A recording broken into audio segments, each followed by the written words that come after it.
और अब हमारी खास पेशकश देश प्रदेश।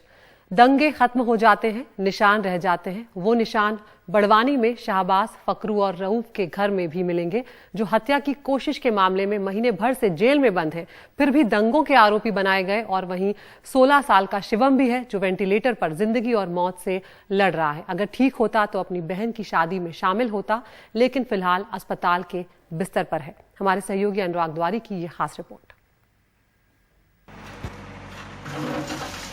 सेंधवा में जोगवाड़ा रोड पर यह शाहबाज का घर है, जिसके एक हिस्से पर प्रशासन का हथौड़ा चल गया। शाहबाज, फकरू और रऊफ 11 मार्च से जेल में बंद हैं, लेकिन 10 अप्रैल को वो जेल से बाहर आए, दंगों में शामिल हुए, एक स्कूटर, एक मोटरसाइकिल जलाई, फिर जेल चले गए। कम से कम बड़वानी पुलिस की बातों से तो ऐसा ही लगता है। शहर में सांप्रदायिक दंगों के बाद 10 अप्रैल को 2 दोपहिया वाहनों को आग लगाने के आरोप में जिन तीनों पर मामला दर्ज किया गया है, उनकी पहचान शाहबाज, फकरू और रऊफ के रूप में हुई है। वैसे तीनों पर 5 मार्च को अपने पड़ोसी सिकंदर अली पर गोली चलाने के आरोप में धारा 307 के तहत मामला दर्ज हुआ। 11 मार्च को वो गिरफ्तार हुए और जेल चले गए। बड़वानी पुलिस ने रामनवमी के जुलूस पर हुए पथराव और उसके बाद भड़के दंगों में अब तक 14 FIR दर्ज की है। उसी में से एक FIR ये भी है। हैरत की बात यह है कि जिस पुलिस थाने में तीनों आरोपियों के खिलाफ हत्या की कोशिश का मामला दर्ज किया गया था, दंगों का मामला भी उसी पुलिस थाने में दर्ज किया गया है। 11 मार्च को बड़वानी के पुलिस अधीक्षक ने एक प्रेस कॉन्फ्रेंस को संबोधित करके कहा था कि रऊफ, शहबाज और फकरू ने सिकंदर अली नाम के अपने पड़ोसी पर गोली चलाई है और इसी आरोप में तीनों को गिरफ्तार किया गया, जिसके बाद से तीनों आरोपी जेल में ही हैं। तो हम पता लगाएंगे विवेचना में, जो आप बता रहे जेल में है, तो उसमें जेल अधीक्षक से जानकारी लेंगे कहां पर जेल में उनकी रिहाई हुई गई, उसके आधार पर आगे विवेचना जारी रहेगी। वो विवेचना को विषय, उसके बाद आगे कार्रवाई की जाएगी। सर, अभी मामला दर्ज किया गया था, तो किस आधार पे? मामला फरियादी के द्वारा बताए अनुसार किया गया है। मेरा बच्चे का तो कहीं से कहीं तक कुछ था ही नहीं, वो तो अंदर था। ये पुलिस ने पूछना चाहिए उस पर क्यों FIR करी। कितने समय से अंदर है? वो करीब एक महीना, 1.25 महीना हो गया है। तो क्या पुलिस ने भेजा झगड़ा करने के लिए? किस वजह से उसका नाम आया? तो वही पुलिस से पूछना है कि उसको किसने बाहर कहा रहा पुलिस। तो आप लोगों ने किसी पुलिस अधिकारी को बताया नहीं कि वो जेल में है? बताया था, लेकिन हमारी कोई सुनने को तैयार ही नहीं। हमने बहुत रिक्वेस्ट की कि हमारा बच्चा जेल में है, लेकिन कोई हमारी कहीं सुनने को तैयार ही नहीं होता था। हम लोग इतने परेशान हो गए थे, हम लोगों ने हाथ जोड़े, माफ़ी मांगी कि भाई हम लोग नहीं लड़ाई झगड़े में। हमारे बच्चे घर में काम कर रहा था, वो बच्चे को घर में से लेके गए, उसका तो कोई नाम ही नहीं था छोटे बच्चे का, उसको भी घर में से उठा के ले गए। हालांकि तीनों आदतन अपराधी हैं। शाहबाज के खिलाफ महाराष्ट्र के अकोला में हत्या और मध्य प्रदेश के सेंधवा में 5 से ज्यादा मामले दर्ज हैं। फकरू के खिलाफ 2 और रऊफ के खिलाफ 4 से अधिक मामले दर्ज हैं। दंगों का यह दर्द 16 साल के शिवम पर भारी है।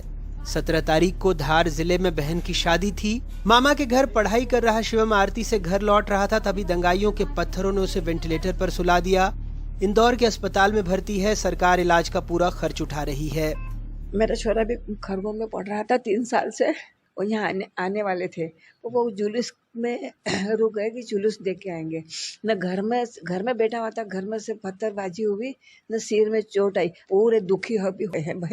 मैं भगवान से प्रार्थना करती हूँ मेरा छोरा जल्दी आ जाए। मेरे अभी बड़ी वाली गुड़िया की 17 अप्रैल रविवार के दिन शादी थी। वो बच्चे की हालत गंभीर होने के कारण मेरी शादी रद्द कर दी, आगे बढ़ा दी शादी। बुधवार को हमने उन परिवारों का दर्द दिखाया था जिनके घर दंगाइयों ने जला दिए। सरकार ने उन घरों को बनाने के लिए पूरा खर्च उठाने की बात कही है। खरगोन में गरीबों के घर जल गए भाई, अनुसूचित जाति के लोग भी थे, छोटे छोटे मकान, घर जला दिए। अब बताइए, ऐसे लोग जिन्हें घर जलाया उन पर कार्रवाई होना चाहिए कि नहीं होना चाहिए? किसी भी जात पात, उपासना, धर्म, किसी को घबराने की जरूरत नहीं है। भारतीय जनता पार्टी की सरकार सबको सम्मान देगी, सबको सुरक्षा देगी, भाईचारा कायम रखिए। हाँ, गड़बड़ करने वालों के खिलाफ कार्रवाई होगी भाई। वाकई पुलिस अधिकारियों के लिए सब बराबर थे। खरगोन के सोहेल को 15-20 दंगाई पीटने लगे। जब पुलिस आई तो उसे अधमरा छोड़कर भाग गए। पुलिस वालों ने जान बचाई, उसे अस्पताल पहुंचाया। फरसिया और लटोरी मारना चालू कर दी। उसके बाद मेरे को क्या हुआ मेरे को तो मालूम ही नहीं, मैं तो बेहोश हो गया। फिर कुछ पुलिस कर्मचारी आए, अब 1 से 2 थे, मेरे को नहीं इतना मालूम है। बाकी मेरे को हाथ मेरा खंधे पे डाला और लेके चले गए अस्पताल में, भर्ती कर दिया। सुबह से काम पे गया था, 500-600 रुपये कमाता हूँ, सुबह से आता हूँ। और बस कैसे हुआ? अभी है कि चक्कर वक्कर आ रहे, खून काफ़ी ज़्यादा बह चुका है, घर वाले बेचारे रो रहे हैं। किसी को जेल से ही दंगों का आरोपी बना दिया गया तो कथित तौर पर किसी का घर बगैर नोटिस के ढहा दिया गया। फिर भी सरकार कह रही है सबका साथ सबका विकास, लेकिन जिन्हें ज़मीनी हकीकत पता है उनके लिए ये लतीफ़े से ज़्यादा और कुछ भी नहीं। हालांकि फिर भी कुछ लोग हैं प्रशासन में, पुलिस में, जिनको देखकर भरोसा तो जगता ही है। बड़वानी से मुनाफ, धार से अमीन, खरगोन से आसिफ और भोपाल से कैमरा पर्सन रिजवान खान के साथ अनुराग द्वारी, NDTV इंडिया।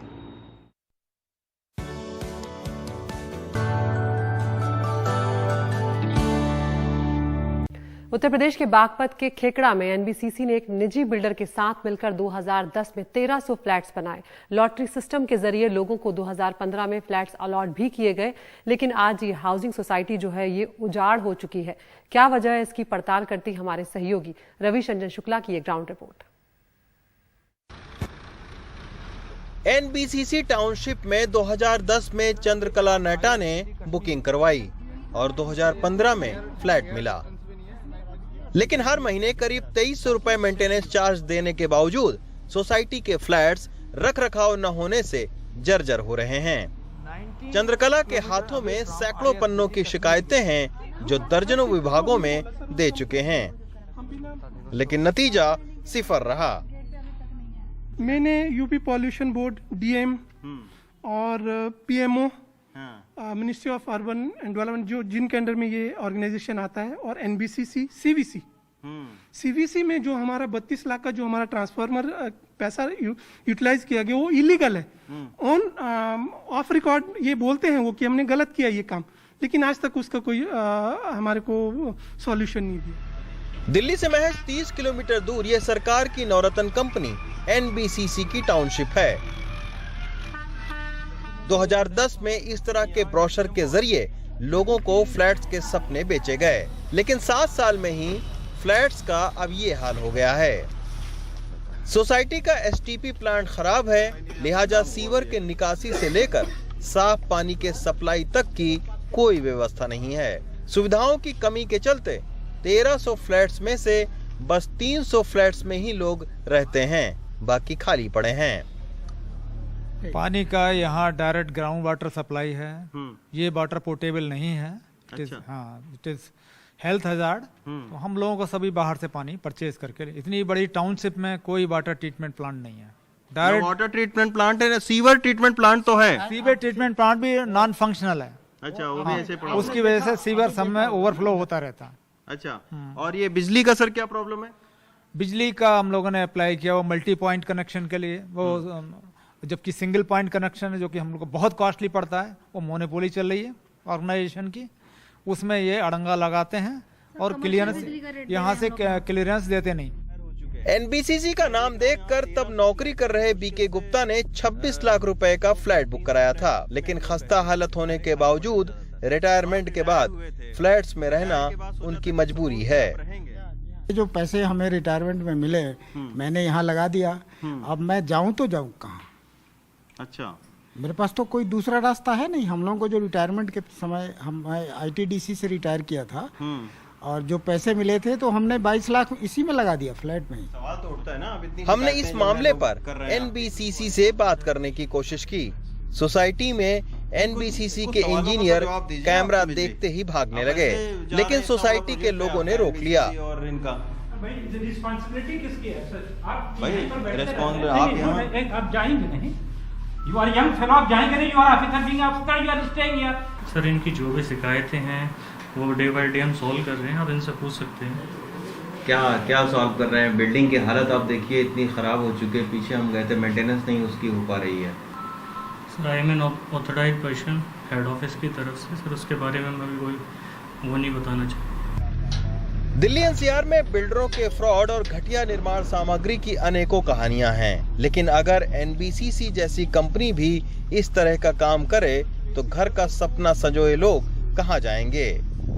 ये कहानी है बिल्डर्स और सरकारी विभागों के मिलीभगत से। इस तरीके के बेचारे जो बायर्स हैं, जो जिंदगी भर पैसा कमाकर एक अदद आशियाने की तलाश में यहाँ पर आए, घर इन्होंने खरीदा, इतनी मोटी फाइल आप देखिए शिकायत कर करके, मतलब घर लेने के बाद में भी इनके परेशानियों का जो सिलसिला है वो खत्म नहीं हुआ। शिकायत करने के बावजूद इनसे हर महीने 1500 रुपए से लेकर 3000 रुपए तक का मेंटेनेंस वसूलने के बावजूद आप देखिए ये कंडीशन है घरों की। ये आप सोचिए अगर कोई भगवान न करे कि उस तरीके का कोई हादसा हो, लेकिन बिल्डिंग की हालत बहुत ही ख़राब है और एनबीसीसी को तुरंत चाहिए कि इसका संज्ञान लेकर इसको अच्छे तरीके से मेंटेन करवाए, वरना यहाँ पर रहने वाले जो लोग हैं उनके जान के ऊपर ये भारी पड़ सकता है। बागपत के खेखड़ा गांव से मनोज ठाकुर के साथ रवीश रंजन शुक्ला, एनडीटीवी इंडिया।